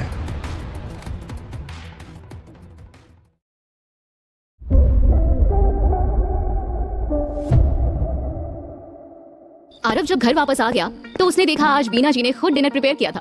इससे पहले जब आरव घर पर रहता था तब वो एक काम में हाथ नहीं बटाती थी। बीना जी ने जैसे ही आरव को घर में घुसते देखा तो उसे अपने पास बुलाते हुए कहा, आरव, तुम सही टाइम पर आ गए हो। आज घर का नौकर छुट्टी पर है और मैंने डिनर प्रिपेयर कर लिया है। तुम सिंक में पड़े सारे बर्तन धो लो। आरव अदिति की हालत को लेकर बहुत परेशान था, लेकिन वो बीना जी की बात को टाल नहीं सकता था। इसलिए वो बाहर से आकर सीधा किचन में चला गया और सिंक में पड़े बर्तन साफ करने लगा। बर्तन साफ करते हुए वो सोच रहा था, ना जाने कब मुझे मेरे डैड अपने घर वापस बुलाएंगे। अपनी पहचान छुपाने के लिए पता नहीं कब तक मुझे ये सब काम करने पड़ेंगे जो मुझे बिल्कुल पसंद नहीं है। आरव बर्तन धो रहा था तभी शनाया वहाँ एक बाउल लेकर आई जिसमें उसने अभी सूप पिया था। शनाया ने उसे आरव के बाकी साफ बर्तनों के बीच डाल दिया और आरव को घूर कर देखने लगी। कल रात आपने दिमाग तो अच्छा चलाया, लेकिन मुझे फंसा नहीं पाए क्योंकि बर्तन धो धोकर तुम्हारा दिमाग भी घिस चुका है। वैसे अगर आप अपने घिसे हुए दिमाग को अपनी जॉब में लगाएंगे तो आपका कुछ बेनिफिट हो सकता है। Shanaya, don't spoil my mood. तुम्हारा ये होशियारी दिखाना ना तुम पर भारी पड़ेगा एक दिन। शनाया अपने बाल झटक कर बोलती है, आप मेरे बारे में मत सोचो। अभी तो आप ये देखो कि मैं आपकी लाइफ को कैसे हेल बनाती हूँ। वो किचन से चली जाती है। बीना जी अदिति को बाहर से आवाज लगाते हुए बोलती है, अदिति, डिनर रेडी है, डाइनिंग टेबल पर आ जाओ। मॉम, मेरी तबीयत ठीक नहीं है, मैं आज डिनर नहीं करूंगी। आरव जब अदिति की आवाज सुनता है तो सोचने लगता है, अदिति अकेले कितना कुछ सह रही है, मुझे अभी उसके साथ होना चाहिए। आरव अदिति के लिए एक बाउल में उसका फेवरेट सूप बना कर ले जाता है। रूम पे घुसते हुए वो बोलता है, हाय स्वीटहार्ट, तुम्हारी तबीयत ठीक नहीं तो क्या हुआ? मैं तुम्हारे लिए तुम्हारा फेवरेट सूप बना कर लाया हूँ। रोते रोते अदिति की आंखें सूज चुकी थी। आरव की हिम्मत नहीं थी कि वो अदिति से पूछे कि आखिर वो इतना परेशान क्यों है, क्योंकि इसके पीछे का सच बहुत ही दर्दनाक था। सूर्या ने अदिति की इज्जत पर हाथ डालने की कोशिश की थी, जो किसी भी लड़की के लिए बहुत भयानक डर होता है। मेरा मन नहीं है कि मैं सूप भी पीऊं, मुझे अभी रेस्ट करना है। आरव ने जानबूझकर बात को घुमाने के लिए कहा, अदिति, अगर तुम्हें ज्यादा पेन है तो हम डॉक्टर के पास चलें। क्या तुम्हें हैवी पीरियड्स आ रहे हैं? आरव, मुझे पीरियड्स नहीं आ रहे, बल्कि मेरा सर दुख रहा है। आरव अदिति को सूप पिलाकर बड़े प्यार से उसका सिर अपनी गोद में रखकर उसे सहलाते हुए सोचने लगा, अदिति, मेरे होते हुए तुम्हें कोई परेशान नहीं कर सकता। मैंने तुम्हारी सारी प्रॉब्लम्स दूर कर दी हैं। अब कल का दिन तुम्हारे लिए सरप्राइज हो सकता है। आरव, तुम्हारा ऑफिस का पहला दिन कैसा रहा? वो ऑफिस में रेनोवेशन का काम चल रहा था तो उस वजह से ऑफिस बंद था, पर फिर भी मेरा दिन इतना खराब नहीं था। ओके, होप अब तुम्हारी ये जॉब तुम्हें बहुत सक्सेस दिलाए। अदिति, क्या तुम अपनी जॉब से खुश हो? मैं अपनी जॉब में उतनी भी खुश नहीं हूँ, इसलिए मैं कोई और जॉब सर्च करूंगी। कल सुबह मैं उस जॉब से रिजाइन देने जा रही हूँ। आरव एक गहरी सांस लेकर समझाते हुए कहता है, इतनी जल्दी? तुमने बताया भी नहीं। न्यू जॉब मिलने के बाद रिजाइन देती तो अच्छा रहता। अब तुम्हें जॉब मिल गई है ना, तो मुझे कोई खास परेशानी नहीं होगी। हाँ, ये बात भी सही है। खैर, तुम जो भी डिसीजन लोगी मैं उसमें हमेशा तुम्हारा साथ दूंगा। अदिति ने मुस्कुराते हुए आरव की गोद में अपना सर रख लिया। अगली सुबह रियल एस्टेट ऑफिस में भगदड़ मच गई थी, क्योंकि आज अर्ली मॉर्निंग रियल एस्टेट के बॉस रणवीर बहुत जल्दी ऑफिस आ गए थे। ये वही ब्रांच थी जिसमें अदिति जॉब कर रही थी। रणवीर अदिति से मिलने के लिए ही ऑफिस इतनी जल्दी आए थे। उन्हें देखकर एम्प्लॉइज आपस में बात कर रहे थे। रणवीर सर आज इतनी जल्दी ऑफिस क्यों आए हैं? तभी वहाँ रणवीर की रौबदार आवाज सुनाई दी, तुम में से अदिति चंद्रा किसका नाम है? जोया और उसके साथ ही एक दूसरे का मुंह देख रहे थे और कोई जवाब नहीं दे रहा था। सबको पता था कि कल ऑफिस में अदिति के साथ क्या हुआ था। तभी एक एम्प्लॉय बोलता है, सर वो अभी तक ऑफिस नहीं आई है। इधर आरव अपने ऑफिस के लिए निकल गया। अदिति भी आरव के साथ ही अपना रेजिग्नेशन लेटर देने ऑफिस के लिए निकली। आरव को पूरी तरह से विश्वास था कि सूर्या अपनी बदतमीजी के लिए अदिति से घुटनों पर बैठकर माफी मांगेगा। आरव ने अदिति को उसके ऑफिस गेट तक छोड़ दिया और आगे निकल गया। जब अदिति ऑफिस में घुसी तो रणवीर एम्प्लॉय एरिया में उसका इंतजार कर रहे थे। अदिति को देखते ही उनके एक्सप्रेशन सॉफ्ट हो गए। रणवीर ने जब अदिति को पहली नजर में देखा तो मन में सोचा, ओह माय गॉड, इस लड़की की आंखें कितनी चमकीली है, ये कितनी ब्यूटीफुल है। अगर सूर्या का दिल इस पर आ गया तो उसमें उसकी कोई गलती नहीं है। Sir, this is my resignation letter, मैं अभी से ये जॉब छोड़ रही हूँ। रणवीर ने उसके सामने हाथ जोड़ लिए। अदिति, मैं तुम्हारा इंतजार कर रहा था। कल ऑफिस में जो भी सूर्या ने तुम्हारे साथ किया है उसके लिए मैं तुमसे हाथ जोड़कर माफी मांग रहा हूँ। मैं अपने बेटे की हरकत को लेकर बहुत शर्मिंदा हूँ। सर, उसकी कोई जरूरत नहीं है, मैं खुद ये जॉब छोड़ना चाहती हूँ। मैंने तुम्हारा लास्ट ईयर का वर्क रिकॉर्ड देखा है। मैं तुम जैसी हार्ड वर्किंग और इंटेलिजेंट एम्प्लॉय को खोना नहीं चाहता। सॉरी सर, मैं सूर्या के अंडर ये जॉब कंटिन्यू नहीं कर सकती। रणवीर ने अपनी जेब से एक चाबी निकाली और उसे अदिति की तरफ बढ़ा दिया। अदिति, मैंने अपने बेटे को सेल्स मैनेजर की जॉब से भी निकाल दिया है और सेल्स मैनेजर की पोस्ट पर तुम्हें प्रमोट किया है। साथ ही तुम्हें 50% हाइक भी मिल रहा है। और ये रही गार्डन कॉलोनी में एक आलीशान विला की चाबी जो तुम्हें गिफ्ट के तौर पर दे रहा हूँ। रणवीर की बात सुनकर वहाँ मौजूद अदिति के कलीग्स की आंखें फटी की फटी रह गई, लेकिन अदिति को उससे कोई फर्क नहीं पड़ा। कल के इंसिडेंट के बाद वो यहाँ रुकना ही नहीं चाहती थी। आई एम सॉरी सर, मुझे ये सब नहीं चाहिए, मुझे यहाँ काम नहीं करना। अदिति के इनकार को सुनकर रणवीर की धड़कनें बढ़ गई। उसकी कंपनी की मार्केट वैल्यू पिछले दिन से लेकर अब तक सिर्फ गिर रही थी। अगर अदिति ने ये जॉब लेने से इनकार कर दिया तो वो पूरी तरह से बर्बाद हो जाएगा। ये सोचकर ही उसके माथे पर पसीने आने लगे। किसी भी हाल में मुझे अदिति को रोकना ही पड़ेगा। अदिति को ना करते हुए देखकर जोया आगे आई और रणवीर से पूछा, सर मैं इससे बात करूं? रणवीर को कुछ भी करके अदिति को रोकना था। उसने हाँ में सिर हिला दिया। जोया अदिति के पास आई और रणवीर के हाथ से चाबियां लेकर अदिति को देते हुए बोली, अदिति, तू हमेशा से चाहती थी कि तेरा खुद का एक घर हो और सर तो तुझे कितना बड़ा विला गिफ्ट कर रहे हैं, प्रमोशन भी दे रहे हैं और हाइक भी। तू ये इतनी अच्छी अपॉर्चुनिटी क्यों ठुकरा रही है? तुम्हारी और कोई डिमांड हो तो मैं वो भी फुलफिल कर सकता हूँ। वहाँ पर दूसरे एम्प्लॉइज बैठे थे, वरना रणवीर अदिति से घुटनों पर बैठकर भी माफी मांग लेता, क्योंकि वो हर हाल में अपनी कंपनी को बचाना चाहता था। रणवीर को देखते हुए अदिति एक गहरी सांस लेकर बोली, मैं एक रिस्पेक्टेड फैमिली से हूँ, इसलिए कोई गिफ्ट से पहले मुझे इज्जत चाहिए। मैं ये चाबियां ले लूंगी, लेकिन मैं आपके बेटे को दोबारा यहाँ नहीं देखना चाहती। हाँ, वैसे भी अब वो यहाँ कभी नहीं आएगा। अदिति ने जब विला की चाबी ली तो उसके आसपास बैठे उसके कलीग्स उसकी किस्मत पर जल रहे थे। जोया भी अपने मन में सोच रही थी, काश ये अपॉर्चुनिटी उससे मिली होती। रणवीर उन एम्प्लॉइज को देखकर बोलता है, आप लोग सोच रहे होंगे कि ये विला और प्रमोशन अदिति को ही क्यों मिला है, आप लोगों को क्यों नहीं? तो इसका सीधा जवाब ये है कि आप अदिति के इस ईयर के वर्क रिकॉर्ड देखिए। उसने सबसे ज्यादा प्लॉट्स बेचे और खरीदे हैं। अदिति की वजह से हमारी कंपनी को हमेशा बेनिफिट हुआ है। आप लोग भी ऐसा कुछ करो तो ये सब आपको भी मिल सकता है। रणवीर अपने कैबिन में चला गया और मैनेजर से कहकर अदिति को अपने कैबिन में बुलवाया। मैनेजर के बुलाने पर अदिति मन में सोच रही थी, जाने बॉस क्यों मुझे कैबिन में बुला रहे हैं। आई होप सब ठीक हो। अदिति थोड़ा घबराते हुए कैबिन में चली जाती है। तभी रणवीर अदिति को देखकर अपनी चेयर से उठ जाता है। आपके हस्बैंड कौन है अदिति? वो क्या करते हैं?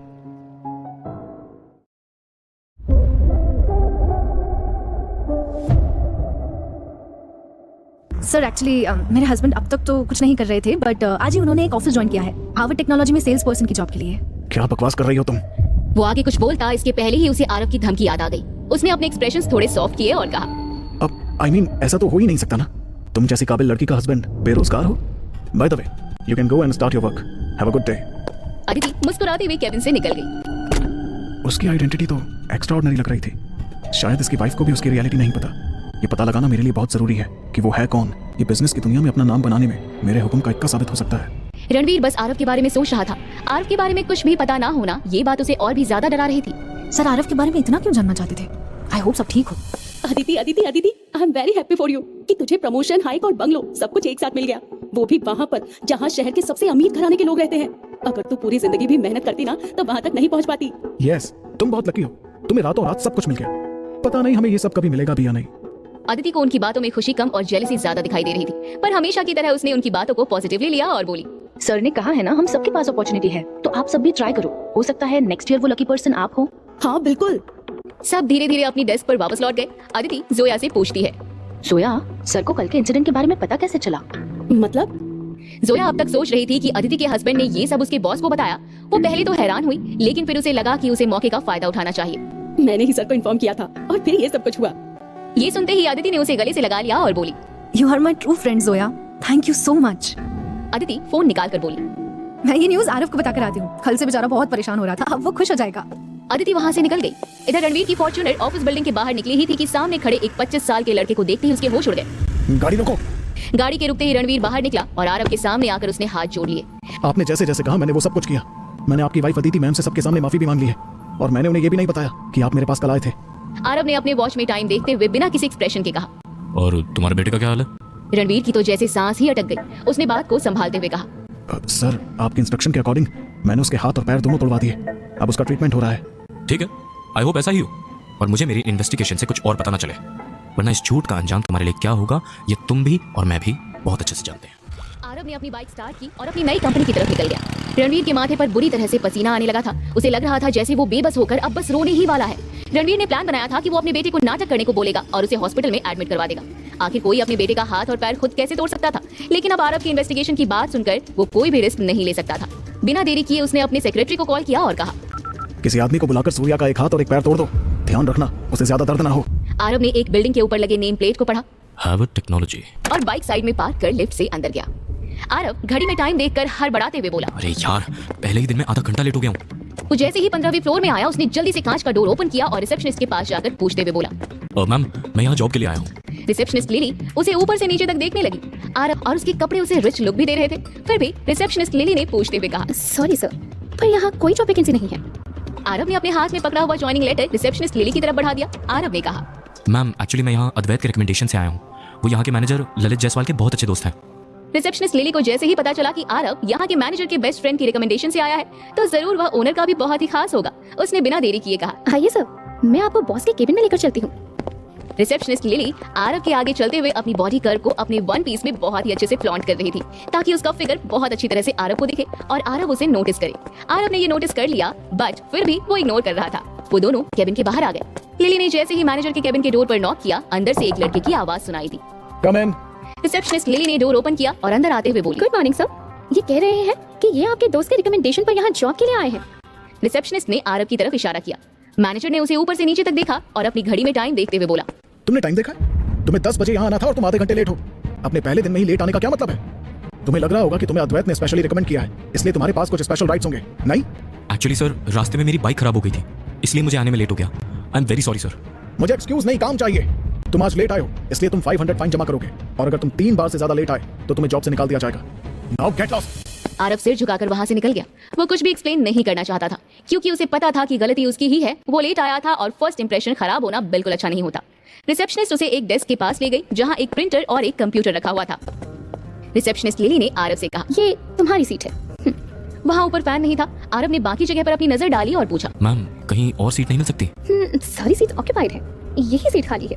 तुम यहाँ बैठना है तो बैठो, अदरवाइज तुम यहाँ से जा सकते हो। हाँ।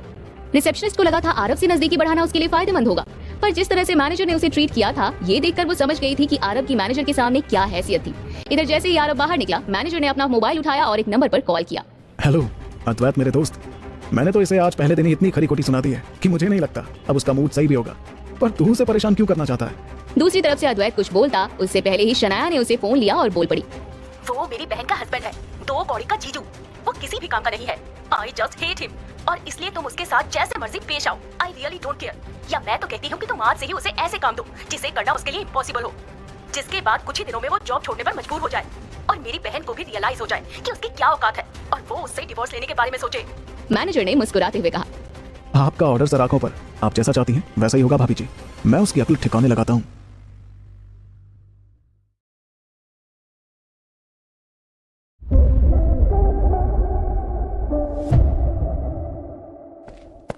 एवरीवन, 5 मिनट में मीटिंग रूम में इकट्ठा हो जाओ और मीटिंग के लिए प्रिपेयर हो जाओ। ये बोलकर ललित कॉन्फ्रेंस हॉल की तरफ चला गया। सारे स्टाफ्स भी जल्दी जल्दी उसके पीछे पीछे जाने लगे। ये देखकर आरव भी उनके पीछे चला गया। कॉन्फ्रेंस हॉल में एंटर करने के बाद आरव पीछे की तरफ खाली सीट पर बैठ गया। सारे सेल्समैन हमेशा की तरह बाहर जाएंगे और कम से कम एक ऑर्डर लेकर आएंगे, वो भी मंथ एंड से पहले। हर कोई एक कंपनी के साथ डील करेगा। जिसने ये टास्क पूरा कर लिया उसे 20% बोनस मिलेगा, और जो ये नहीं कर पाएगा वो अपने लिए एक नई जॉब ढूंढ ले। ये सुनते ही वहाँ बैठे हर किसी के चेहरे पर टेंशन साफ दिखाई देने लगी। राघव, तुम कंपनी रॉ में जाओगे। सिमरन, तुम निकी कंपनी। सबको ललित ने उनकी कंपनी असाइन कर दी थी। फिर उसने राघव की तरफ देखा और कहा, और तुम नए लड़के, तुम जाओगे diamond honoured company. The meeting is over now, everyone go to your work. Aarav ने रियलाइज किया कि वहाँ बैठे सब उसे बेचारगी वाले एक्सप्रेशंस के साथ देख रहे थे। उसे डायमंड ऑनर्ड असाइन की गई, जो इंटरनेशनल कंपनी है। उनकी एक ही ब्रांच यहाँ पर है, लेकिन वो अपने आप को पता नहीं क्या समझते हैं। आज तक कोई भी वहां से लीड्स नहीं ला पाया है। भगवान बचाए अब इसे और इसकी जॉब को। हाँ, और 10 दिन ही बचे मंथ एंड में। इसने तो आज ही ज्वाइन किया है, कोई चांस ही नहीं है कि ये काम कर पाएगा। खैर, हमें क्या, हम अपना काम करते हैं। सब वहाँ से निकलने लगे। आरव को समझ नहीं आया कि वो लोग ऐसे क्यों बोल रहे थे। कुछ लोग अभी भी वहाँ बैठे हुए थे तो आरव उनके पास आ गया। आरव ने वहाँ बैठे एक शख्स से पूछा, हेलो, मैं आपसे कुछ पूछ सकता हूँ? ये सब चले क्यों गए? वो 50 साल का आदमी आरव को घूरने लगा और बोला, अगर वो जाएंगे नहीं तो काम कैसे करेंगे? यहाँ दिन भर मीटिंग में बैठकर आराम करेंगे। आरव ने उस शख्स से पूछा, तो फिर आप क्यों नहीं गए? उस शख्स ने उसे ऊपर से नीचे तक देखा और मुंह बनाते हुए बोला, तुम्हें क्या लगा मैं भी तुम सबकी पोजीशन का हूँ? नहीं, मैं डिजाइनर हूँ। तुम लोग ऑर्डर्स लाओगे और मैं उन पर डिजाइन करूंगा। अच्छा, मतलब आप टेक्निकल डिजाइनर हैं और हम ऑर्डिनरी वर्कर। वो आदमी हंसते हुए बोला, हाँ, जनरल आइडिया यही है। आरव कुछ सोचते हुए बोला, अच्छा, मेरी जॉब तो सेल्स की है, तो क्या मैं ऑफिस से बाहर रहकर भी काम कर सकता हूँ? तुम्हें रोज 10 बजे और शाम को 6 बजे ऑफिस में आकर साइन इन करना होगा। उसके बाद तुम कहीं भी जाओ, कुछ भी करो, इससे किसी को कोई मतलब नहीं है। बाहर रहने का सारा एक्सपेंस तुम्हारा खुद का होगा, तो तुम देख लो।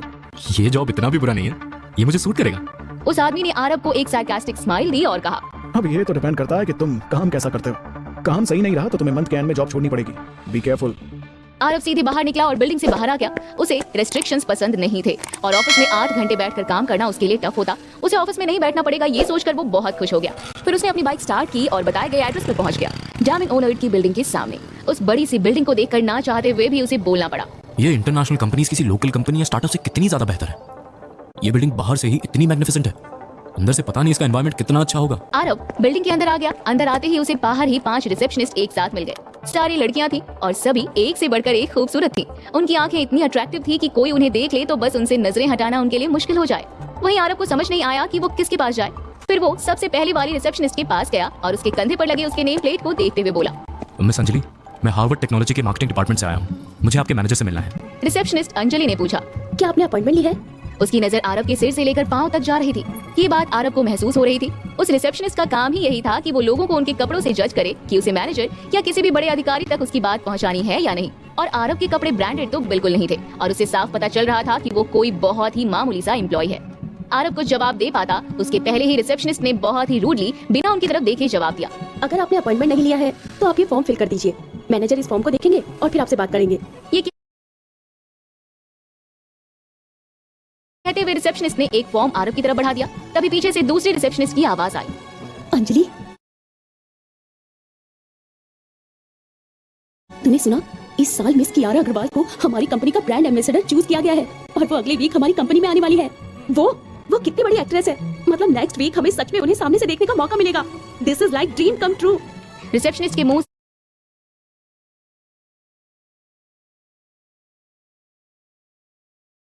से आरव ने जैसे ही मिस कियारा अग्रवाल का नाम सुना उसकी आंखों में चमक आ गई और वो बोला, ये तो अदिति की भी फेवरेट है। अदिति का तो सपना है इनसे मिलने का। अगर वो यहाँ आ रही हैं तो मैं कुछ भी करके अदिति को उनसे मिलवा कर रहूंगा। अदिति कितनी खुश हो जाएगी। आरव ने जल्दी जल्दी फॉर्म फिल कर दिया और रिसेप्शनिस्ट की तरफ बढ़ा दिया।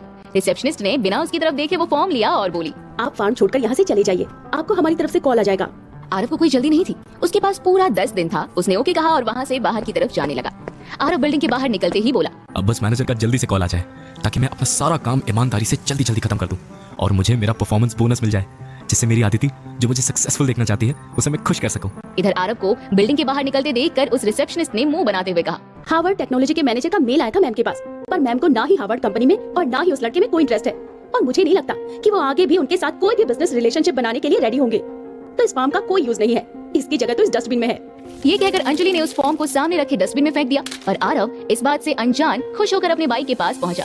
आज 3 साल बाद उसे ऐसा लग रहा था जैसे कि उसे आजादी मिली हो, क्योंकि पिछले 3 सालों में वो सिर्फ घर और घर के किचन में ही सिमट कर रह गया था। उसे कभी समय ही नहीं मिला कि वो अपने बारे में, अपनी अदिति के बारे में सोच सके। लेकिन आज भी उसके पास कोई काम नहीं था। वो ये सोच ही रहा था कि तभी उसका फोन बजने लगा। उसने देखा अदिति का कॉल था। अदिति का नाम फ्लैश होते देखकर उसके चेहरे पर एक बड़ी सी स्माइल आ गई। उसने फोन उठाकर कहा, हाँ अदिति बोलो। आरव, तुम्हें पता है मुझे मेरी कंपनी से प्रमोशन मिला है और इन लोगों ने मुझे और भी बहुत सारी बेनिफिट्स दिए। तुम सुनोगे ना तो तुम्हारे तो होश ही उड़ जाएंगे। इसीलिए आज आपको मैंने एक पार्टी रखी है। तुम्हें टाइम से वहाँ पहुँच जाना है, कोई एक्सक्यूज कोई बहाना नहीं चलेगा। मैं एड्रेस भेज रही हूँ, रेडी रहना बस।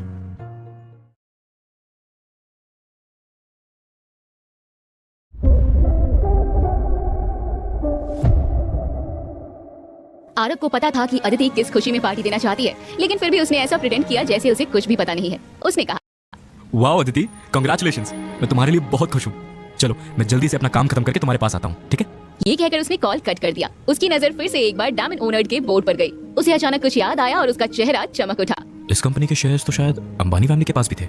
आरव ने बिना देरी किए अपने कॉन्टैक्ट में से अंबानी फैमिली का नाम सर्च किया और कॉल लगा दिया। Hello, this is Aarav. दूसरी तरफ से आवाज आई, यस सर, कहिए, मैं आपके लिए क्या कर सकता हूँ? आरव ने पिछले दिन रणवीर पोद्दार की कंपनी के शेयर वैल्यू गिराने के लिए इसी पर्सन को कॉल किया था और तब भी उसे आवाज नई लग रही थी। पर उस समय वो जल्दी में होने की वजह से अपना सवाल पूछ नहीं पाया था और अभी भी उसी आदमी ने कॉल उठाया था। ये देखकर आरव ने पूछते हुए कहा, तुम कौन हो? मुझे लगता है शायद मैं तुम्हें नहीं जानता। दूसरी तरफ से आदमी ने खुद को इंट्रोड्यूस करते हुए कहा, मैं दिव्यांश सिंह हूँ। मुझे अंबानी फैमिली के इंटरनल मैटर को संभालने के लिए डायरेक्ट अपॉइंट किया गया है। मुझे यहाँ पर काम करते हुए 1 साल हो गया है। इसके पहले जो डायरेक्टर थे उनकी उम्र ज्यादा हो गई थी, इसलिए वो रिटायर हो गए। आरव 3 साल पहले ही अपनी फैमिली को छोड़ चुका था और तब से लेकर आज तक उनके बीच कोई भी कांटेक्ट नहीं हुआ था। इस वजह से अंबानी फैमिली में पिछले 3 सालों में क्या चेंजेस हुए इसके बारे में आरव को कोई आइडिया नहीं था। पर तब भी उसे प्रीवियस डायरेक्टर के लिए थोड़ा बुरा लग रहा था, क्योंकि वो उन्हें पहले से जानता था और उनके जैसे मास्टरमाइंड और केपेबल पर्सन को इतनी जल्दी रिटायरमेंट दे दी जाएगी ये उसने सोचा भी नहीं था। ठीक है, जरा मुझे चेक करके बताओ कि डायमंड ओनर्ड कंपनी के कितने % शेयर होल्डिंग अंबानी फैमिली के पास है। Just checking sir. Within 20 seconds दूसरी तरफ से डायरेक्टर ने कहा, अंबानी फैमिली के पास डीमन ऑनर्ड का 60% होल्डिंग्स है सर। आरव के चेहरे पर स्माइल आ गई। उसने आगे पूछा। मनाली सिटी में इसका इंचार्ज कौन है? डायरेक्टर ने कहा। मनाली नॉर्थ में है। नॉर्थ का हमारा मेन ब्रांच जम्मू में है। नॉर्थ के इंचार्ज निहाल खन्ना है। ये वही है सर जिन्होंने कल गोल्डन गेट रियल एस्टेट के शेयर डाउन करने में आपकी हेल्प की थी। That's great. उसने लास्ट टाइम बहुत अच्छा काम किया था। अब तुम एक काम करो, मुझे उसकी डिटेल सेंड कर दो। निहाल खन्ना नॉर्थ एरिया का इंचार्ज था। उसके हाथ में एक्स्ट्रा ऑर्डिनरी पावर और अनलिमिटेड वेल्थ था। निहाल की तरह ही और भी 5 लोग थे जो मिलकर नॉर्थ एरिया को संभालते थे और इसी तरह अंबानी कॉर्पोरेशन ने पूरे नॉर्थ में अपना दबदबा बनाकर रखा हुआ था। आरव ने फोन को अपने पॉकेट में रखा और खुद से कहा, जब तक मुझे घर जाने की परमिशन नहीं मिल जाती मुझे मनाली में ही रहना होगा और तब तक मुझे निहाल की जरूरत पड़ती रहेगी। डायरेक्टर ने मैसेज में निहाल खन्ना का नंबर भेज दिया था। आरव ने वो नंबर सेव किया और सीधे घर के लिए निकल गया। उसके लिए अदिति ने पहले से ही पार्टी में पहनने के लिए कपड़े सर्वेंट से कहकर निकलवा रखे थे। बेड पर पड़े ब्लैक सूट की तरफ देखते हुए आरव मुस्कुराते हुए बोल पड़ा, तुम मेरा कितना ख्याल रखती हो अदिति, मेरे बारे में कितना सोचती हो। Now I will make sure कि मेरी वजह से तुम्हें शर्मिंदा ना होना पड़े और मैं तुम्हें प्राउड फील करवा सकूं। आधे घंटे में रेडी होकर आरव अपने ऑफिस पहुंचा। वहाँ किसी को उससे मतलब नहीं था। आरव ने साइन इन किया और सीधे होटल की तरफ निकल गया। ओके, अंदर कहाँ जा रहा है तू? आरव अभी होटल सिम्बा पहुंचा ही था कि एंट्रेंस पर ही उसे सिक्योरिटी गार्ड्स ने रोक दिया। आरव ने अपनी बाइक रोकी और बाइक से नीचे उतर गया। आरव ने सीधा जवाब दिया, मैं अंदर पार्टी में जा रहा हूँ। अबे ओए, तू एक खटारा बाइक के साथ आया है। तेरी हैसियत भी है कि तू इस पार्टी में जा सके। तुझे आइडिया भी है कि यहाँ पर एक बॉटल वाटर की प्राइस कितनी है?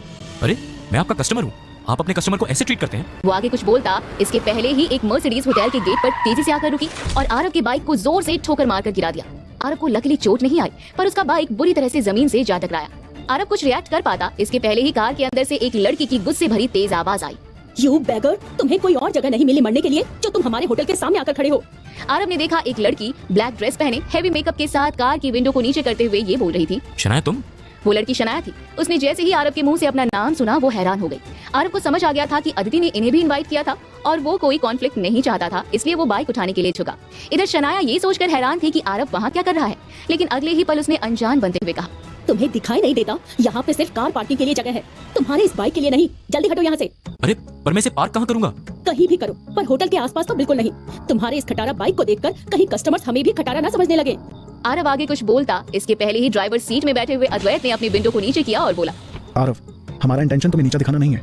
ये होटल शहर के टॉप होटल्स की लिस्ट में है और यहाँ पर वीआईपी पर्सन्स, मिनिस्टर्स आते हैं। तुम्हें खुद सोचना चाहिए था कि कम से कम हमारी इज्जत का तो ख्याल करते। तुम्हें तो एंट्रेंस पर ही रोक देना चाहिए था। पता नहीं तुम अंदर कैसे आ गए। ये तो है ही बेशर्म, इसे क्या पता इज्जत क्या होती है। मुझे तो अदिति दी पे गुस्सा आ रहा है, उन्होंने इसे इनवाइट कैसे कर लिया।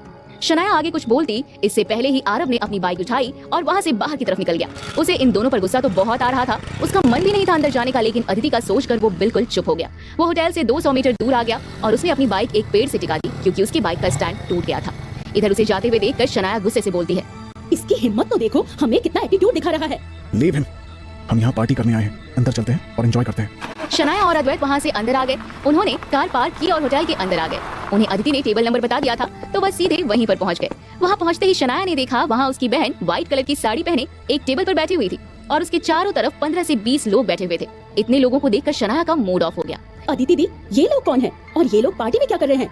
शनाया की आवाज सुनकर अदिति ने शनाया को जैसे ही देखा उसके चेहरे पर बड़ी सी मुस्कुराहट आ गई और वो उठकर शनाया और अद्वैत के पास आ गई। उसने कहा, ये मेरे ऑफिस के कलीग्स हैं, मैंने इन सभी को पार्टी में इनवाइट किया है। शनाया ने एक एक कर सबके चेहरे, फिर उनके कपड़े और फिर उनके जूते की तरफ नजर डाली। वो सब बहुत ही मामूली कपड़े पहनकर आए हुए थे। उनके कपड़ों और उनके जूतों से ही उनकी हैसियत का अंदाजा वो लगा पा रही थी। अच्छा, तो तुम भी अपने हस्बैंड के साथ रह रहकर मुफ्त का खाना खाने और बटोरने में लग गई हो। मुझे तो लगा था कि तुमने सिर्फ मुझे और अद्वैत और हमारी फैमिली को इनवाइट किया है, लेकिन तुमने तो पूरी फौज ही इकट्ठा कर ली है। वहाँ खड़े सारे कलीग्स अदिति की तरफ देखने लगे। उनकी इंसल्ट हो रही थी तो अदिति ने कहा, शनाया, तुम गलत समझ रही हो। मैंने इन सबको अपनी तरफ से पार्टी में इनवाइट किया है और मुझे लगा जब अपने घर का होटल है तो हम क्यों ना वहीं पर जाकर सेलिब्रेट करें। ठीक है, अगर सिर्फ हमारी फैमिली की बात होती तो अद्वैत पैसे नहीं लेते, लेकिन अब इतने सारे लोगों की बात है तो मैं अद्वैत को परमिशन नहीं दूंगी कि वो इतने सारे लोगों पर बेकार पैसे खर्च करे। अद्वैत ने आगे आकर बात संभालते हुए कहा, don't worry Shanaya, we are family. मुझे खुशी होगी अगर मैं ये पार्टी अपनी तरफ से दूं। थैंक्स अद्वैत, पर ये पार्टी मैंने ऑर्गेनाइज की है और मैं इसका सारा खर्चा खुद उठाऊंगी। तुम लोग टेंशन मत लो, बस एंजॉय करो। अदिति, तुमने तो आज तक किसी भी चीज के लिए फिजूल खर्च नहीं की। पार्टी वार्टी में पैसे उड़ाना तुम्हें पसंद भी नहीं है, फिर आज ये पार्टी किस खुशी में है? कहीं तुम आरव को डिवोर्स तो नहीं देने वाली? शनाया, बोलने से पहले कुछ सोच लिया करो। अगर आरव तुम्हारी बातें सुन लेगा तो तुम्हें पता है उसे कितना हर्ट होगा। आई डोंट केयर, वो सुने या नहीं। अगर वो सुन भी लेगा तो क्या, वो है ही इसी लायक। और ये बात तो तुम्हें भी अच्छे से पता है कि तुम्हारे पास बहुत ऑप्शंस है, बस तुम एक बार डिवोर्स देकर उससे छुटकारा पाओ। तभी पीछे से एक male voice I, yes, she is right.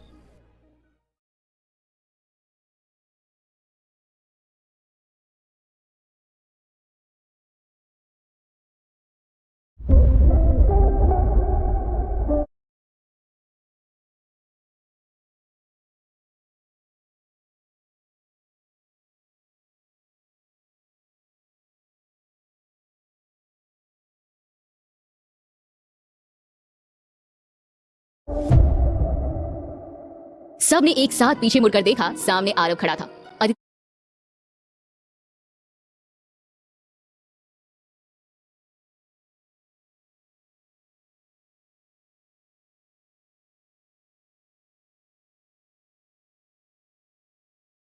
Aditi के चेहरे पर घबराहट साफ दिखाई दे रही थी। उसे डर था कि डाइवोर्स की बात सुनकर आरव कैसे रिएक्ट करेगा। आरव अदिति की तरफ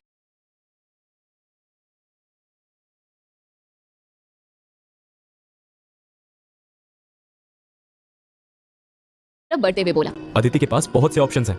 ये मैं और अदिति दोनों ही जानते हैं, पर मेरे लिए खुशी की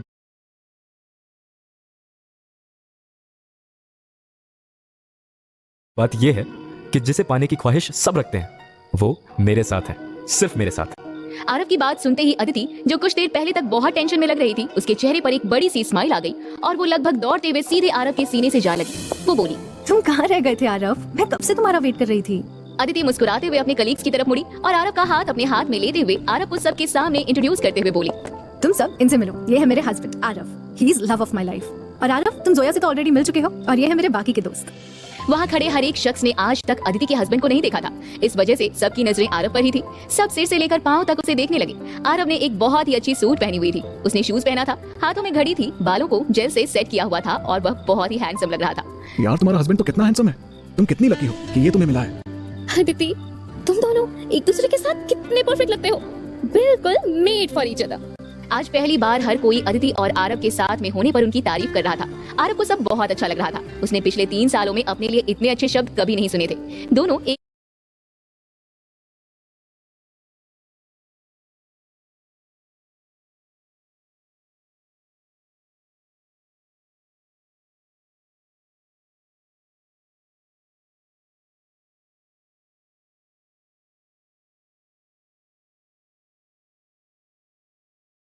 दूसरे की तरफ प्यार से मुस्कुराते हुए देख रहे थे।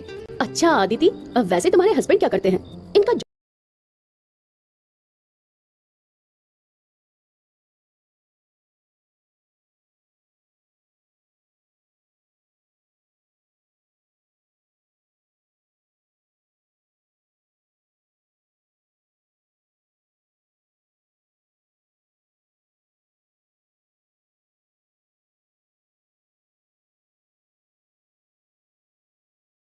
जॉब क्या है?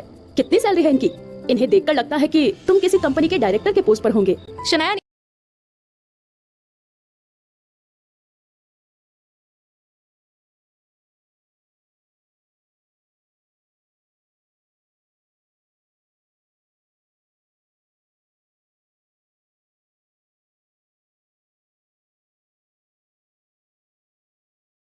जैसे ही ये सुना, उसके चेहरे पर एक सार्कास्टिक स्माइल आ गई। उसने कहा, डायरेक्टर की पोस्ट पर? अरे ये किसी काम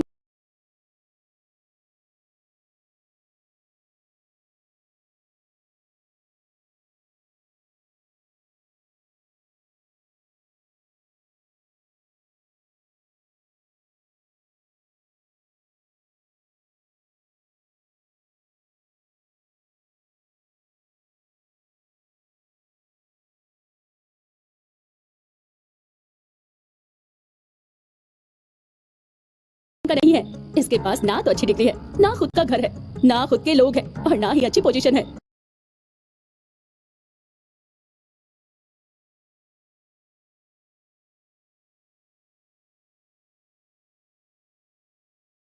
और ना जॉब है। ये तो अपनी वाइफ के टुकड़ों पर पल रहा है और उसके घर में डेरा डालकर बैठा हुआ है। आज ही इसे जॉब मिली है, वो भी अद्वैत की मेहरबानी से।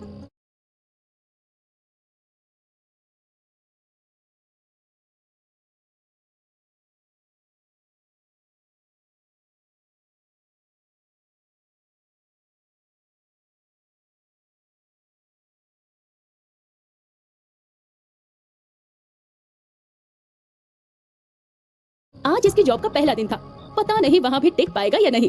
इन summary he is good for nothing. Aarav ने घबराहट से अदिति की तरफ देखा। उसे जिस बात का डर था वही हुआ। शनाया की बात सुनते ही, जिसने पहले उसकी तारीफ की थी, उसने कहा, क्या क्या ये सच है अदिति? क्या तुम्हारा हस्बैंड सच में कोई काम नहीं करता? क्या सच में ये तुम्हारे पैसों पर ऐश कर रहा है? दूसरे ने भी कहा, इसके लुक्स को देखकर तो बिल्कुल भी नहीं लगता कि ये कोई काम नहीं करता। सच में यार, आजकल तो किसी को देखकर भी ये नहीं बता सकते कि उसकी रियलिटी क्या होगी। आरव को फिर से बहुत बुरा भला सुनना पड़ रहा था। ये बात उसके लिए नहीं थी, फिर भी हर बार जब भी कोई उसकी इंसल्ट करता और उसकी वजह से अदिति की इंसल्ट होती तो उसे बहुत बुरा लगता था। जोया के चेहरे पर एक शैतानी मुस्कुराहट आ गई। उसने आग में घी डालने का काम करते हुए कहा, अरे ऐसा मत बोलो, कल ही तो आरव ने अदिति को 50 लाख की एक घड़ी गिफ्ट की है। जोया की बात सुनते ही शनाया के चेहरे का रंग उड़ गया। उसने अपनी आंखें बड़ी की और अदिति के हाथ में पहने घड़ी को देखते हुए बोली, क्या ये सच में 50 लाख की घड़ी है? ये कल ही मुझे आरव ने गिफ्ट किया था। अच्छा, तभी मैं सोचूं कि कल तुमने मुझे घड़ी देने से इनकार क्यों कर दिया। शनाया ने अपने हाथों में पहने घड़ी की तरफ देखा जो सिर्फ 2 लाख की थी, जो घड़ी उसे अद्वैत ने गिफ्ट की थी। अब तक तो उसे लग रहा था कि उसने सबसे महंगी घड़ी पहनी हुई है और अद्वैत उसके ऊपर बहुत पैसा खर्च करता है। लेकिन अदिति के हाथ की घड़ी का रेट सुनकर ही अब वह बहुत चिड़चिड़ी महसूस कर रही थी। शनाया ने आरव को देखा और पूछते हुए बोली, लेकिन ये पैसे तुम्हारे पास कहाँ? अच्छा, मुफ्त के पैसे आए इसलिए मुफ्त में ही चले गए। तुम्हें शर्म नहीं आई ये पैसे खर्च करते हुए? मेरी बहन दिन रात मेहनत करती है और तुम्हारे लिए इतना कुछ करती है, लेकिन बदले में तुमने क्या किया? 50 लाख लॉटरी में जीते और उसे उड़ा के आ गए।